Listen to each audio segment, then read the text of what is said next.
Three ball from CG43. They're in front. This is flat out ridiculous. From a beautiful left hand, in and out finish, the old-fashioned way. Newell gets to the basket with one to come. From there again. You have got to be kidding me. Tyson step, wraps it up. Hello everybody, welcome back, NBL Pocket Podcast. Follow us on Twitter and become a patron if you really like the show. And if you're already a patron, I just want to thank you very much for your patience this year. We haven't uploaded a heck of a lot of episodes, but your contribution is still much appreciated. Now, this episode is a bit of a look forward and a little bit of a look backward. We're looking at the semi-finals upcoming, but we're also looking back at the season that was. But we're doing, and in the realm of that, we're looking at the over-under predictions we did at the start of the year, any award gripes, a recap on some of the things that stood out that people aren't discussing about NBL 26. Then we're looking at championship odds, semi-final predictions and premonitions, both semi-final 1 and 2. And then we're doing something that's going to be a little bit forward-casting again. It's going to be a little bit longer, hoping to bring this episode under 25 minutes or 30 minutes. But we're doing a look ahead to NBL 27 for the eliminated teams in reverse ladder order. So if you're a Brisbane Bullets fan or a Breakers fan or a Illawarra Hawks fan, there's something for you in this one before all attention turns to the 4 teams that are much better than your own. And then we're going to open the mailbag and then we're out of here. Okay, let's start with this. Over-under predictions. At the start of the year, PointsBet. Big thank you to PointsBet for their over-under or win totals predictions that you could bet at the start of the year. I went 7 of 10. Correct. New Zealand I got wrong. They were 14.5. That was their marker, and I took the over, and they only won 13. SEM were at 15.5. I took the under. They won 22 games, so I was way off there. And Tasmania their marker was 16.5, and I took the over, and they only won 14 games. Bit of a disappointing year for them. So I was a little unlucky with some of those, but underestimating South East Melbourne was a major mistake. And thank you to PointsBet for those. At the time, I could rationalise all those picks. Looking back now, I liked New Zealand. I didn't think their coach... I didn't think New Zealand were going to lose 4 games to Brisbane, both at home and away. Or maybe they lost 3. Can't remember. I think it was 3. Didn't anticipate that happening. And then Tasmania, all those injuries, didn't see that coming. But South East Melbourne, I underestimated Nathan Sobey, Josh King, and probably John Brown as well. And they proved me really, really wrong. They look great. Moving on, awards gripes. This is a bit of an old topic, so I won't linger on it terribly, but the only real award gripe I thought was McGee. And I think it's legitimate. I think he should have been in the NBL second team, and it should have been Cheatham who should have come out. I thought both had good years. I thought McGee had a better year. It didn't translate to success, but then again, McGee plays with Tyler Harvey and Dave O'Hickey, and Zylan Cheatham plays with the greatest player in the Southern Hemisphere. So that does help. Moving on, NBL 26 recap. We're looking at things that stood out that perhaps aren't being discussed as much. And we've discussed it on the pod before, but I'm not sure about the Ignite Cup. With its low attendances and lack of TV interest, was it a success? I kind of lean on the members of the clubs here to tell me whether they thought it was an intrusion or a bit of a...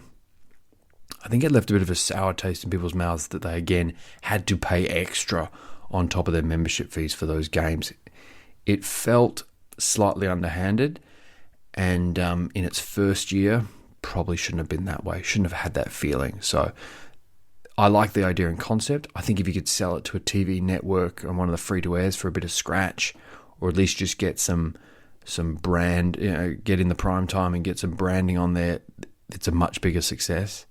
However, I think the measure of all success in everything in the NBL is if the Ignite Cup can result in some joker with more cash than sporting business acumen, if it can result in them ponying up the dough for a future failed franchise on the Gold Coast, where the final was held, then the whole thing is a success. But without that eventuality, I'm less excited about the outcomes of the IGQU. Ignite Cup. NBL 26 season recap. 3-point percentages were down. Blowouts were up. I'm noting this fact, but not giving reasons for it. Other than I did think this year's crop of import guards and and imports in general was not great. We saw a lot of imports come and go at Perth, at Southeast Melbourne, certainly at Brisbane. Who else made moves? Adelaide made moves. So a lot of big teams and little teams, saw big time imports underperform. And I think that may have been the result for both the blowouts and the 3-point percentage. Hard to say. Viewership is up 20% of the NBL on ESPN, apparently. I'm sure it is. Sadly, the NBL is still dealing in percentages rather than raw numbers, and that's always a sign of statistical and commercial vulnerability. Moving on, the NBL has a problem, and it's a good one, sort of. And this was kind of a thing I thought about all year. The AFL and the NBA, in particular the NBA, staying in the same genre of product. The NBA has a huge problem with tanking. Look no further than this season. There's about 8 teams all purposely trying to lose. That's a horrible situation. The NBL obviously doesn't have a draft and therefore doesn't have that problem, but yet it still seems like every year there are 3 or 4 teams that are dead spots on the schedule. And when you've got a soft cap, salary cap, that really shouldn't be the case. So tanking's easy to fix. Don't reward losing, remove the draft somehow. Harder question. But the NBL's got this problem of Brisbane always stink. At Illawarra go boom to bust. Cairns stink. And New Zealand are slowly skipping and going that way. It's a bit harsh for New Zealand, actually, but certainly those Brisbane stink and Cairns stink. And Illawarra go boom bust. So already that's 30% of your teams that are just, you look at the TV and you go, oh, even if they're playing Bryce Cotton, you don't bother. Or even if they're playing Melbourne or Perth or South East Melbourne, you just don't bother.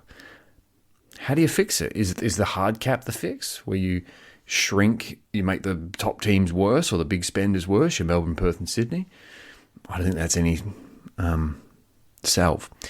If you have one, a fix for why those teams suck, I mean, can you do something where you have to impose a league-wide consensus over like these weird ownerships up in Brisbane?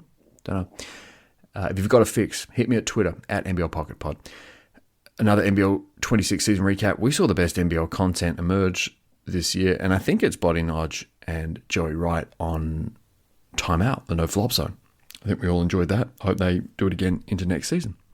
Moving on, championship odds. These are interesting. Sydney, $1.70, absolute screaming favourite, and I think that's a pretty fair price. Adelaide, $4.50. Southeast Melbourne, $4.50. And then Perth, way out where, on $17. Would we all say that Adelaide and Southeast Melbourne each have an equal chance to win the championship? Are they just as good as each other? Are they just as good of a championship hope? I mean, I guess their road to the championship is the same. They each have to play each other and then presumably Sydney. I may be giving away my tips by saying that, but I don't think I'm going off grid by saying that. Are we sure Adelaide? I'd probably have Southeast Melbourne a little bit higher, as in lower, more likely to win the championship than Adelaide, but we're going to talk about that some more. Semi-finals predictions and premonitions. We're at the 8.5 minute mark. We're doing great. Firstly, when we talk semi-finals in the NBL, tip of the cap to the NBL scheduling department. I like the upcoming Tuesday, Wednesday, and then 2 games on the Saturday format. I think that's great. You get a little bit of the midweek, and then your Saturdays, you get an afternoon and an evening. I will watch more games as a result of that scheduling, so tip of the cap. And then games are dodging the AFL games somewhat. The Saturday's a bit tricky, but also filling those dud midweek TV nights. So will it draw crowds? Will there be crowds at a Tuesday, Wednesday game? I don't know. Probably not as much as a Wednesday, Friday, Sunday structure, which I think they do in the NBA with the finals. But nonetheless, for me personally, anecdotally, I enjoy this structure. Let's look at what I'm calling semi-final 1, Adelaide against Southeast Melbourne. Adelaide are $1.79 to win the series. Southeast Melbourne are $1.98. These odds come courtesy of Sportsbet. Adelaide are $1.70 to win in Game 1, and Southeast Melbourne are $2.15. So, is what it is. Let's look at the regular season record between the two. On January 31st, we're going in reverse, most recent games back in time. January 31st, 77-97, Adelaide lose at home. January 18, 89-108, Adelaide lose at home. November 22nd, 81-94, Adelaide win on the road. And then October 16, 88-71, Adelaide win at home. So there you go. So Adelaide played 3 games at home and only won one of them, lost 2, but then managed to go into Southeast Melbourne and win. I think Southeast Melbourne are going to win Game 1 and this series. And it's always a hard prediction to say that when Adelaide clearly have the best player on the court in Bryce Cotton. But I just look at it and say to myself, Bryce Cotton has lost in 2 of his last semi-final appearances, and this Adelaide team is no better than the ones he lost with in Perth. The Doolittle, Jordan Usher, I want to say, the Michael Frazier, that team. I can't remember who else was on there. Oh, that Brody Manick. Wow. I just don't see this team. Oh, actually, who am I kidding? This team is better than those. Rakocevic alone is better than some of those, and Cheatham's okay, and what's his name? Flynn Cameron's having a great year. So they are better than that first semi-final team, but none of the supporting players playing with Cotton this year are even close to Christian Doolittle, and he was there last year in Perth, and they still lost to, I must admit, I think it was the eventual champions. No, it was Melbourne. What can I say? I just think Southeast Melbourne are more disciplined and are better and have a few pieces that are really going to hurt Adelaide. I don't think the home court advantage is any help to Adelaide. As you can see, they lost twice at home. I'm looking for Southeast Melbourne to capitalise on and widen their already quite decent offensive rebounding percentage and lower turnover percentage. I think they're going to squeeze the ball. I don't think Adelaide are going to apply great defensive pressure. So Southeast Melbourne are going to get structurally to look at what they want at on offense.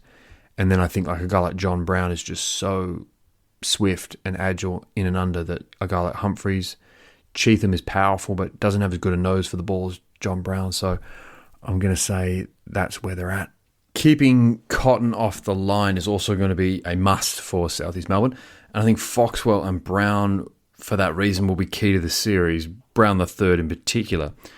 I think Josh King and co will be watching a lot of what Sydney did to Cotton back in November of 2025 when the Kings held Cotton to 7 points on 3 of 10. Conversely, on the other side, for the 36ers, call me crazy. Well, actually, don't call me Joe. But I don't trust Humphreys. I don't trust Cheatham. Isaac White, in the role and the minutes he's been getting from Wells, I don't trust him. And Matt Kenyon's minutes sometimes go up and down. It's hard to predict. Therefore, guys, I don't trust over a series against a team like Southeast Melbourne and a coach like King, who I think is going to dagger guys, really headhunt matchups. And I certainly don't trust Wells. Their end of the year was pretty much as poor, for many of the teams in the top 6, as poor as any in the top 6, and not by a small margin. And he was erratic, going at players. He's very performative on the sidelines where it looks like he's directing players, but no one's actually listening. They've checked out. And I think they're just looking to survive on talent. But against Southeast Melbourne and Sydney, you're going to need more than that. And that's why I have my pick. Before we go on to semi-final number 2 between Perth and Sydney, I want to take a quick little deflection, a quick little manoeuvre away and look at the play-in attendances. Someone put up something on Twitter about these numbers, and they come from ausstadium.com, so thank you to them. Southeast Melbourne versus Perth.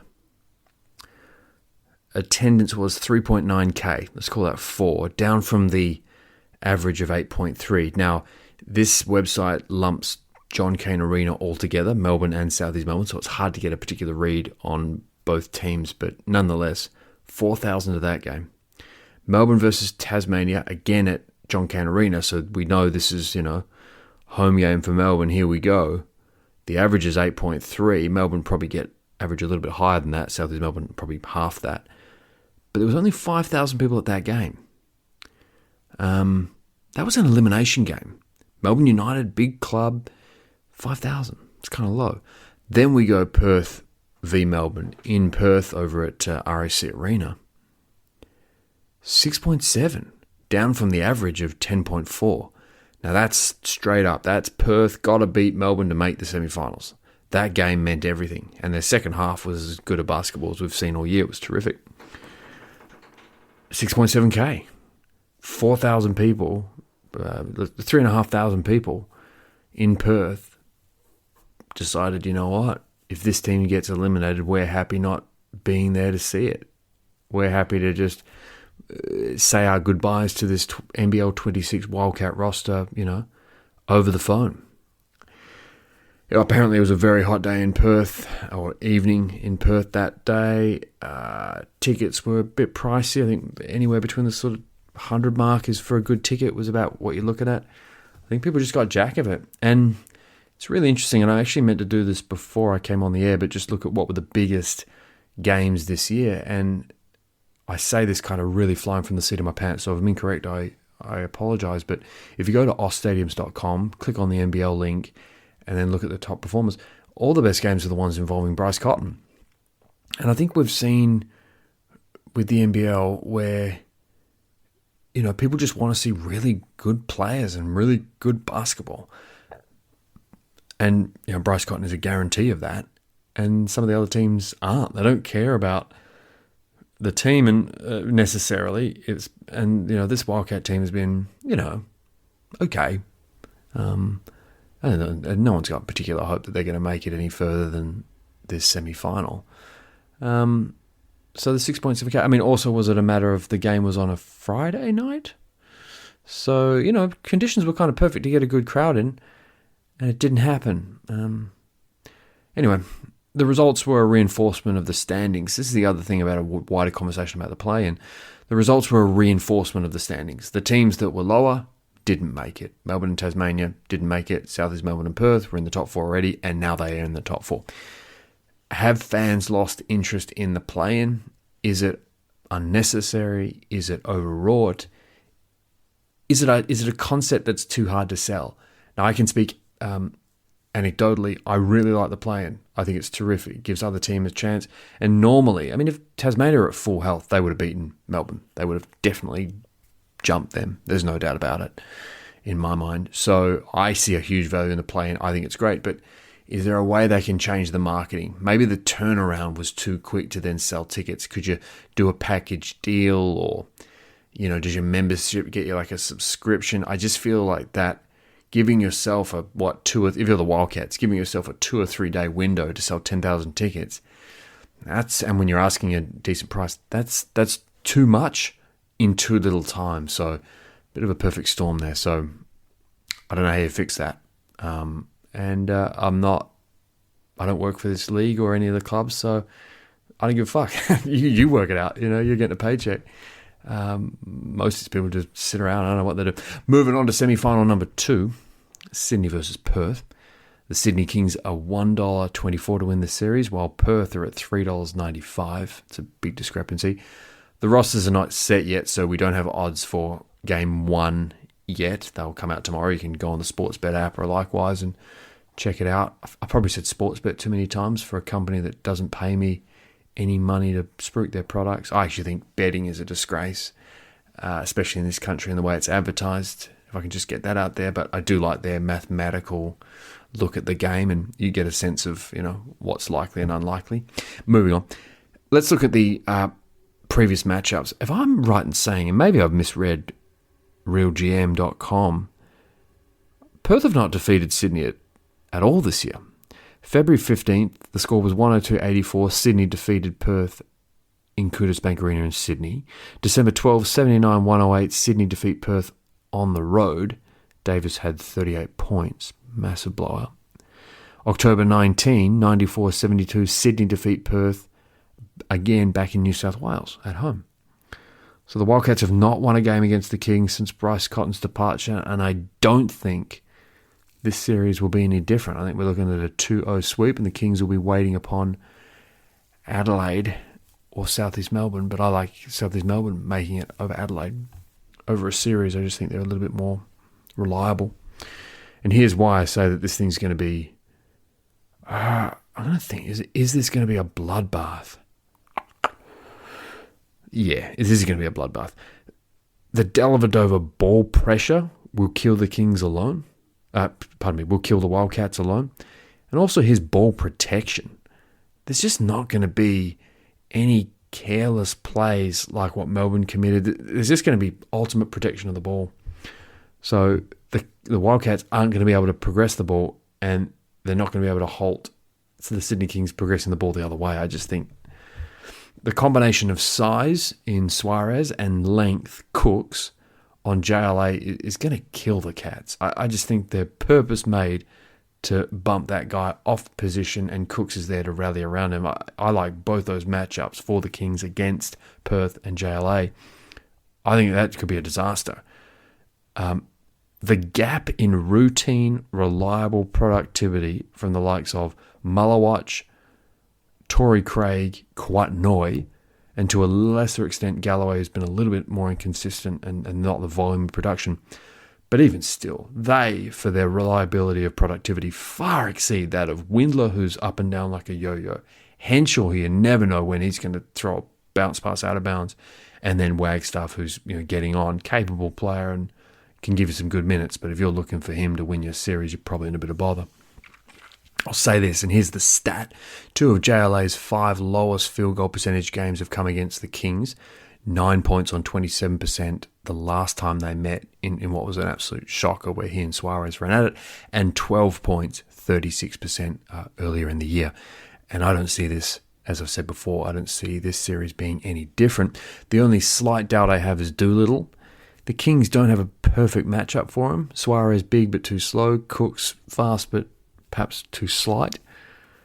I'm actually just, as a fan, I'm just excited to sit back and see what they do against him. Is it going to be a bit of Torrey Craig? Is it going to be a bit of Cooks? Is it going to be, are they going to just throw a double at him and force him to kick it on? I'm really excited to see what Gorgin's got cooked up. I think any strategy is probably going to work. Doolittle's shown game to game to struggle with when to pick his spots. Looked amazing in the second half against Melbourne, but the Sydney Kings are not the Melbourne United, not even close. And so Doolittle is one of the 5 best players in the NBL, but the drop-off in his supporting cast and certainly their reliability is too great. And I just don't know if there's many spots, other than Doolittle, any spot on the floor where the Kings don't trump the Cats. And for that reason, I think this one's gone 2-0. I don't think I answered the question about semi-final 1. I think that one will go down to 3 games. I think Adelaide will pluck one away. You'll see a massive game from Cotton where he'll be able to shake loose, but I like South in Melbourne. I think John Brown's going to be the player of that series. And for me, in this series, the player is going to be, it's probably going to be Davis. I don't really see who Perth has. They've got some nice length on him, but he can just shake guys off and get these mid-range jumpers. So bloodbath. I can't put a lock on a bloodbath, but yeah, both these games could be won by the Kings by 20 points. Let's put NBL 26 and the semi-finals to one side, or the rearview mirror, and let's have a look ahead to NBL 27 next season for the eliminated teams, and we're going to do this in reverse ladder order of where they finished. With the 24-minute mark, this should take less than 10 minutes. So, here we go. What I've done is I've just gone, okay, a lot of these teams need an overhaul, a lot of changes. They need a lot. If you focus on everything, often you come away with nothing. So I'm going to try as best I can to isolate each team's major issue or issues and address that and just bring up some nice little thought pieces for you at home to have a think and go, okay, they've got that player on a contract and that player under a contract. Would I not sign them? Things like that. because it's so hard to predict an NBL team's off-season because so much is about where a player is at injury-wise, where they're at personally and want to come to Australia, who's available, what's available, and when they're available is key. So I'm going to do my best. I can't do everything, but I'm going to try and do nothing. Brisbane Bullets, bottom place finishes. I'm going to go through the rotation players they have under contract, so we actually have something to build off of. So next season already, the Bullets have under contract Holt, Mitch Norton, amazingly, Harrison, and McDaniel, but that's a mutual option. Casey Prather is out of contract. So I'm looking at the problem they have. Brisbane led the league in starting lineups, different starting lineup combinations. They need to address that. They need availability and consistency. And for that reason, I would not renew, or bring back either Prather or McDaniel. They're good players. They're capable, Prather in particular, but this team just needs to go. Here is our 8, and they have shown good consistency, and they're not going to get hurt, touch wood. But let the wealthier clubs roll the dice on health. Not being healthy in the NBL kills you. And yes, you can't help guys getting hurt, but you can put yourself in the day-to-day swing of good luck and hire guys who are going to play all the games. John Brown III was always going to play every game this year. It was just obvious. He's just that guy. He's just that player. So don't go against the grain of injury, Brisbane Bullets. Don't do it again. Don't go for a Jalen Adams who's hurt when you sign him. You can't do that anymore. Let the wealthy clubs do that. The Brisbane Bullets need to focus on the little things. Forget the home run swings. Take the bunt for the single. Moving on to the Cairns Taipans, but staying in Queensland, another dud team. Rotation players under contract. Amazingly, they only have McVeigh under contract, and it's only a mutual. So he could decide to walk if he got an NBA offer at Euro, and they would have no one on their books. They don't even have a coach on their books. Ford is also out of contract. It's a tough one for me to say, but I like Ford. But this snake-bitten matrimony needs to uncouple. And it's a respectful uncoupling, and he's had some success there. And I don't think he actually wanted to coach this year, but coerced back into it. It just needs to a firm shake of the hands, a good look in the eye. Thank you very much, but sometimes change for change's sake is actually a good thing. And I think he needs to go away, take a break, and come back with a bigger club. He's had to do a lot for the club. So bring in a coach who's going to mimic Sam Allardyce of the Premier League, if you know his teams. Less O from the outside, more D. You don't have to score as many points if you don't concede as many on the other end. Ford and his teams have always shot a lot of three-point shots. I think it's time to rein that in. But outside of that, I mean, they have no players under contract. I have nothing to say. Moving on to the Hawks. Rotation players under contract. Greeter, Sam Froling, Hickey, Blanchfield, Peatling, Harvey, Swakala Bullock, and that's a team option, which you think they'd probably pick up. Their coach, Jason Tatum, is also under contract. Here's what I think. With Froling out, JaVale McGee became a need or a must. He's now, Froling, has now returned from injury, so no longer is that the case. Retool with new imports. Take the team option on Swakala Bullock and keep your owner away from the courtroom steps. A reminder, it's Larry Kesselman's league. Don't like it. Sell, don't sue. I think a lot of things didn't go the way of Illawarra this year in their schedule, in a bunch of different things. TV, media, speech, and a lot of that was you can't, as a club sitting an hour or two south of Sydney with a stadium and an attendance of 2,500 per game, sue the owner of the league and think you're going to get a good outcome. It was a disaster, and now you've got to reshape. But they just need a little bit more scoring on the wing. They just need to retool their imports. Harvey became a national or a PR or close to, so make that happen and go out and get some good imports. There's enough rotation players there that you can make something from. Blanchfield probably take a step back. Greeter take a step forward. Peatling, Harvey, Swaka. There's something there. Moving on. Breakers. Rotation players under contract. Listen to this. Tarangi, Liafa, and Jackson Cartwright. All right. One of those is good. Here's the problem they have. They sacked their coach. They couldn't wait to do that. Probably should have done it mid-season. The Breakers, New Zealand, lost to Brisbane 3 times, both home and away this season. for a team like the Breakers with their roster and the way Brisbane were going at the times that they met, that's inexcusable. The coach had to go and has. Thumbs up. Re-up on 2 of the 3 import slots and go again. You've got Jackson Carr. He is not Bryce Cotton, but him alone should win you around about 40 to 50% of your games. Menenga's going to be a tough re-sign. I think his value went through the roof, but I thought he was good. See what you can do. Jack Jumpers, rotation players under contract. Ben Air, that's a mutual. Bannon and Marshall, and Roth is also the coach under contract. Take that mutual option on Air and others, because they've got quite a few guys out of contract, like Majuk Deng and all those guys. You probably bring them back for consistency. I'll say this is what the Jack Jumpers need to do. I think under Roth, they play the league's lowest pace. Okay, and with Roth as your coach under contract, that's not going to change, and nor really should it. Focus on players who get you and that team extra possessions. So offensive rebound specialists, rebounding in general was not a strong point for this team. They had Magnay out a lot. Offensive rebounds, steals, and minimizing turnovers, which they did to a degree, but they also played a lot slower pace than a lot of teams. So it was natural that they were going to have less turnovers. But relative to their pace, their turnovers are a little bit higher. So you do those things, and I think this is a better team. Melbourne United, rotation players under contract. Delaney is a mutual. Krislovic, Goulding, Shea Illy, Bowen. Vickerman also returns. He's under contract.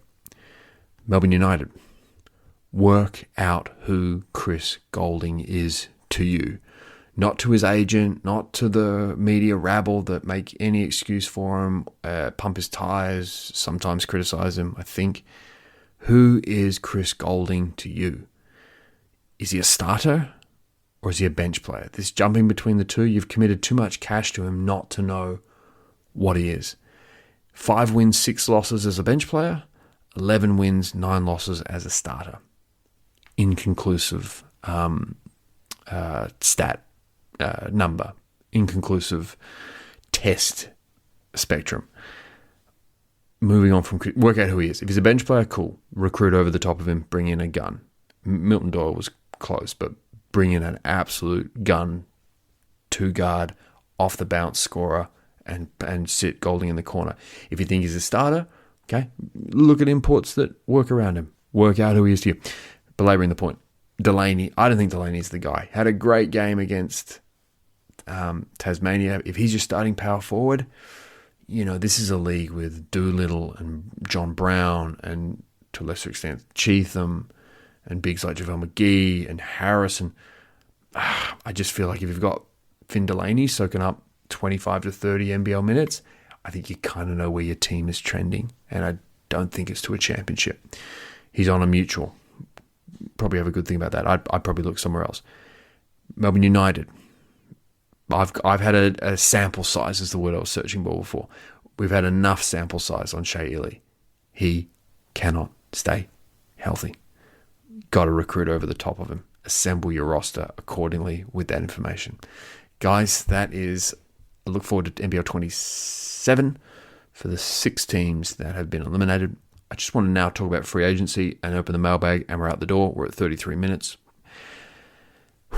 Best available free agents going into next year so far. This is all teams, including the ones that are still alive. Dukas, Devers, Kyron Galloway, Wardenberg, Bolden, Bales, Tom Wilson, Krebs, Menenga, Max Darling, Magnay, Drimmick, Deng, McDonald in Tasmania, Kenyon, Pepper, Aquera, Russo Nance, Gak, DJ Mitchell, Jordan Hunter and Nathan Sobey are on mutual options, so they may or may not be free agents, but I thought I'd mention them. Sean Bruce, Malawatch, and then Bull Quol, Kwatnoy, and Lupepe of the Kings have team options. So again, they'll probably all 3 of them get picked up, you would think. Quol maybe not. Don't know. Depends on his asking price. But yeah, so they're the best available local free agents. I don't want to talk about the imports. That you never know what's going to happen. The NBL imports, it's an absolute lolly scramble. So for me, the top 10 local NBL free agents coming into the next year are Wardenberg, definitely, in no particular order. Wardenberg, Krebs, Menenga, Magnay, Deng, Pepper, Aquera, and then if they're on it, Hunter and Sobey, and then Mullawatch. And if I had a top three, if I was a team that had a lot of money to spend, the top are Menenga, Wardenberg, Magnay. I've got way more than three. Sorry, top five. Menenga, Wardenberg, Magnay. Probably not quite in that order. I'd go Menenga, number one, Magnay, number two, Wardenberg, and then your wings, Mullawatch, who I really admire, and then Pepper / Krebs. I think they're a very similar player. I think they, depending upon the coach, I'd probably go Pepper. I think he's a bit younger, bit bigger body, has shown to be a bit of a decent. Krebs had a decent year. If you're looking at that and you're looking to totally rebuild your roster, I mean, they are slim local free agent pickings. You know, and you got to think like a guy like Owen Foxwell departs the NBL for college, and then Japan and China, and oh man, like there's a lot of Australian players who are not playing in the NBL and who aren't in the NBA. Yeah, it's getting a bit dire. Anyway, we won't belabor that point, but that's what teams are kicking around with. That's who's on the board. Do any of those players, if you sign them, do you just rub your hands together going, all right, cool, we've shored up, you know, our position. You know, one of these guys, we've shored up that position for a decade. Menenga, maybe. Magnay, great player, hurt too often. Mullawatch, he's made a huge jump. Does he plateau? Whew, tough build. All right, we're at the 36-minute mark. Let's get out of here. Let's open the mailbag. Hang on, I'll just get the bag here. Opening up the mailbag. Yep, there's no mail. Goodbye, everybody. See you later, and I will speak again before the Grand Final Series. Bye.